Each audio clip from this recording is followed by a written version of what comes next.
पर उपस्थित भारतीय जनता पार्टी के जिला के अध्यक्ष श्री अभिमन्यु सिंह जी, लोकप्रिय विधायक और भारतीय जनता पार्टी के प्रत्याशी श्री सुशील सिंह जी,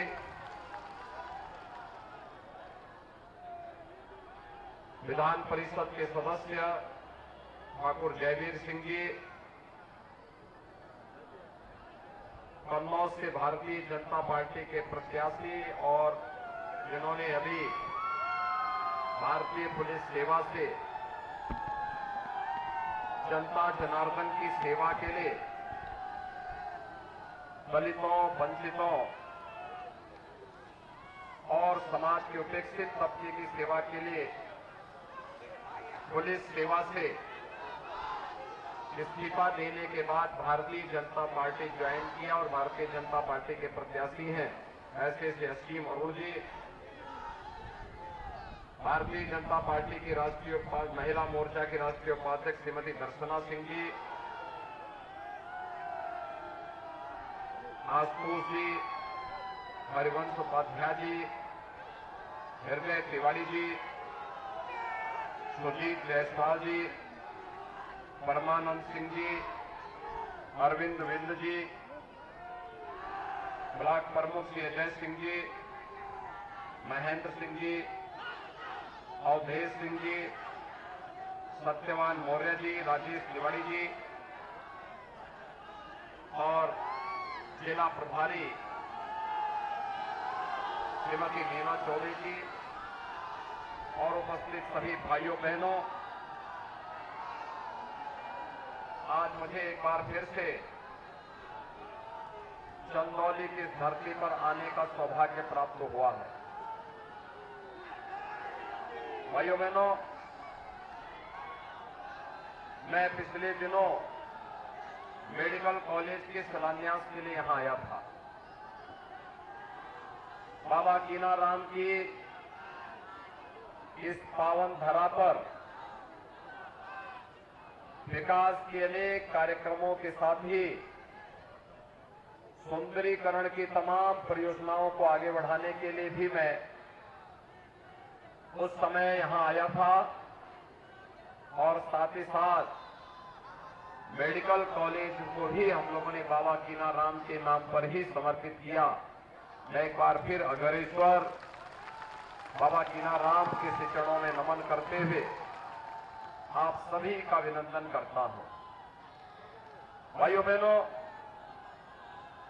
उत्तर प्रदेश विधानसभा का चुनाव चल रहा है।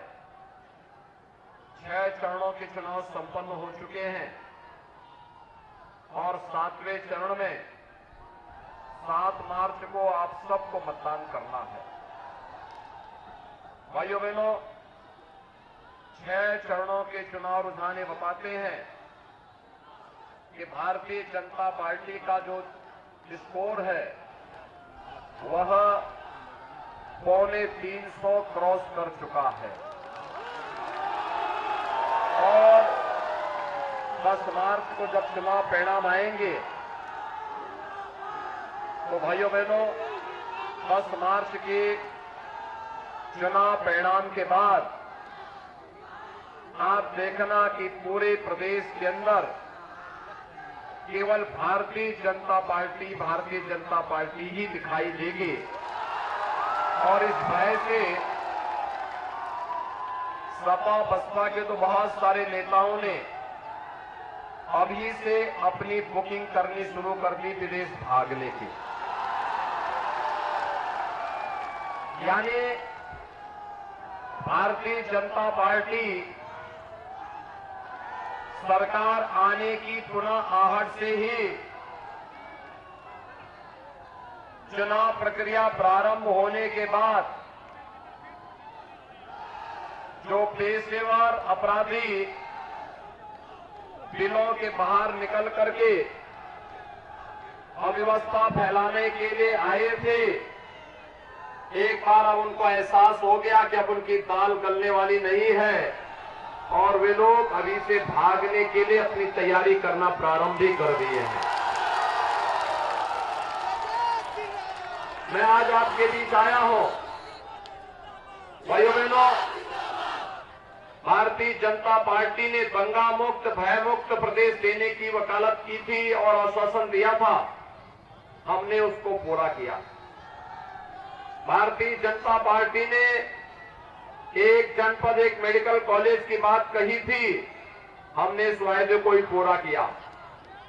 हमने कहा था कि गरीबों के साथ, प्रदेश के नागरिकों के साथ कोई भेद नहीं होगा। मैं चंदौली के आप सभी भाइयों बहनों से पूछना चाहता हूं, क्या 2017 के पहले आपको बिजली मिलती थी? आज तो मिलती होगी ना?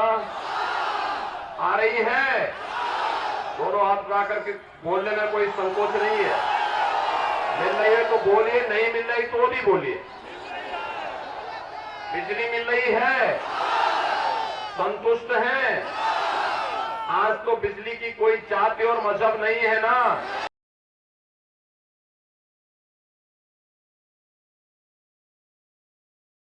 बिजली आएगी और होली और दीपावली को गायब हो जाएगी, यही होता था ना। आज तो ऐसा नहीं है ना। कोरोना कालखंड में आपने देखा होगा, प्रधानमंत्री मोदी जी के नेतृत्व में फ्री में वैक्सीन, फ्री में टेस्ट, फ्री में उपचार। कितने लोगों ने कोरोना का वैक्सीन ले लिया है? वैक्सीन का पैसा तो नहीं लगा, किसी ने मांगा तो नहीं। भाइयों बहनों, फ्री में वैक्सीन, सबको वैक्सीन। अगर समाजवादी पार्टी की सरकार होती, ये पूरा वैक्सीन बाजार में बिक जाता, किसी भी जरूरतमंद और किसी गरीब को नहीं मिलता। कोरोना कालखंड में आपको फ्री में राशन मिला है कि नहीं मिला है?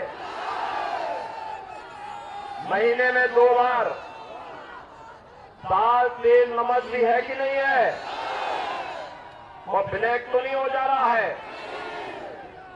याद करिए, सपा बसपा की सरकार होती, गरीबों को ये राशन भी नहीं मिल पाता। तमाम खाद्यान्न घोटाला उन्हीं के समय होता था। भाइयों बहनों, अभी तो ये शुरुआत है। हमने तो एक चीज और तय की है, और वह तय किया है 10 मार्च को जब सरकार बनेगी ना, उज्ज्वला योजना के हर लाभार्थी को होली और दीपावली में फ्री में रसोई गैस का सिलेंडर भी उपलब्ध करवाएंगे।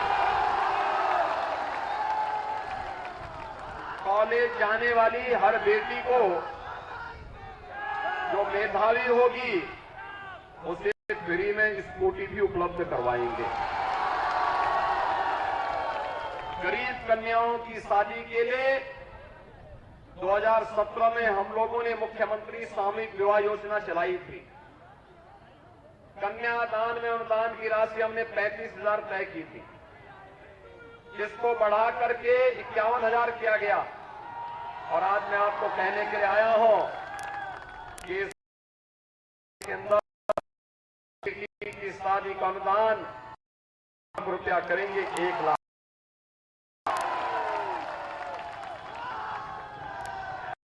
हमने 5 जवानों को सरकारी नौकरी दी। हमने तय किया है, यानी मैंने कहा भी आखिर क्यों नहीं नौजवानों को टैबलेट और स्मार्टफोन मिलना चाहिए। समाजवादी पार्टी का तो मानना है कि विकास केवल सिपाही खानदान का होना चाहिए, बाकी किसी का नहीं होना चाहिए। लेकिन हमने तय किया है, अगले 5 साल के अंदर 2 करोड़ नौजवानों को टैबलेट और स्मार्टफोन बांटने का काम करेंगे और डिजिटल एक्सेस भी फ्री में देंगे। भाइयों बहनों, भारतीय जनता पार्टी जो कहती है वो करके दिखाती है। याद करिए, सपा की सरकार में केवल एक महोत्सव होता था, वो महोत्सव था सिपाही महोत्सव।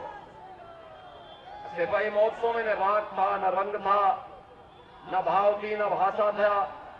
आयोजकों को भी पता नहीं था कि क्या हो रहा है, और हम लोग भाइयों बहनों आज प्रदेश को प्रदेश की पहचान दिला रहे हैं। बाबा कीनाराम के जन्मस्थली की उनके मठ को, उनकी साधना स्थली को सुंदरीकरण का कार्य हम लोगों ने किया है, भारतीय जनता पार्टी की डबल इंजन सरकार ने किया है। अयोध्या में भगवान राम के भव्य मंदिर के निर्माण का कार्य भारतीय जनता पार्टी की डबल इंजन सरकार ने किया है। काशी में विश्वनाथ धाम के सुंदरीकरण और निर्माण का काम ये भारतीय जनता पार्टी की डबल इंजन सरकार कर रही है। मथुरा, वृंदावन, बरसाना को सजाने संवारने का काम हमारी डबल इंजन सरकार कर रही है। सदगुरु संत रविदास जी महाराज की पावन जन्मस्थली सीर गोवर्धन के सुंदरीकरण का कार्य ये भारतीय जनता पार्टी की डबल इंजन सरकार कर रही है। महाराज सुहेलदेव का स्मारक ये भारतीय जनता पार्टी की डबल इंजन सरकार बना रही है। और यही नहीं, बाबा साहब भीमराव अम्बेडकर का सांस्कृतिक केंद्र भारतीय जनता पार्टी की डबल इंजन सरकार बना रही है। लालापुर में महर्षि वाल्मीकि के पावन स्थली के सुंदरीकरण का कार्य ये भारतीय जनता पार्टी की डबल इंजन सरकार कर रही है। और भाइयों बहनों, संत तुलसीदास जी के राजापुर का भी सुंदरीकरण का कार्य भारतीय जनता पार्टी की डबल इंजन सरकार कर रही है। हमने भारत को, उत्तर प्रदेश को पहचान दिलाने वाले स्थलों का सुंदरीकरण कार्य कराया है। भाइयों बहनों, आज सायंकाल, कल सायंकाल प्रचार कार्य बंद हो जाएगा और प्रचार बंद होने के बाद 7 मार्च को आपको चुनाव करना है। हमने जो कहा वो करके दिखाया है। उत्तर प्रदेश के अंदर एक दमदार सरकार के लिए चंदौली की 4 सीटों पर भारतीय जनता पार्टी का प्रत्याशी जीतना चाहिए, क्योंकि दमदार सरकार होगी तो भाइयों बहनों विकास भी और बुलडोजर भी समान रूप से चलेगा। सहमत है ना? सहमत हैं?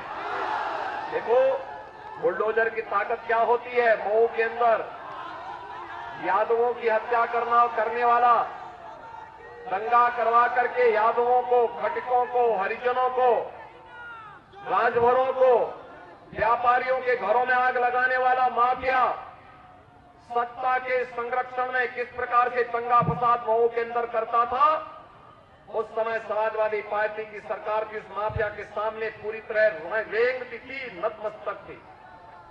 आज वही माफिया खुली जीप में तमंचा लहरा करके नहीं, व्हील चेयर में कीड़े की तरह रेंगता हुआ दिखाई देता है। आज उस माफिया के खिलाफ जब सरकार की कार्रवाई होती है तो उत्तर प्रदेश की जनता जनार्दन की ताकत का एहसास सबको होता है। और मैं आपसे ये कहने के लिए आया हूं, दमदार सरकार थी तो उस माफिया को सही सबक सिखाने का काम भी सरकार ने किया है कि तुम दंगाई हो, निर्दोष लोगों की हत्या करते थे, जमीनों पर कब्जा करते थे, गुंडा टैक्स वसूली करते थे, तुम्हारे साथ तो यही व्यवहार होना चाहिए, उसको जेल के अंदर ठूंसने का काम भी डबल इंजन सरकार ने किया है। और भाइयों बहनों, ये बुलडोजर एक्सप्रेस हाईवे भी बनाता है और मेडिकल कॉलेज के लिए जमीन समतलीकरण कार्य में भी योगदान देता है। ये विकास और बुलडोजर की यात्रा चलनी चाहिए ना? सभी लोग सहमत हैं कि सुशील सिंह जी को यहां से भारी बहुमत से विजयी बनाएंगे? भारी बहुमत से सभी लोग सहमत हैं। शर्त एक है, पहले चुनाव के दिन मतदान और फिर यानी मतदान पहले होना चाहिए। सभी सहमत है ना?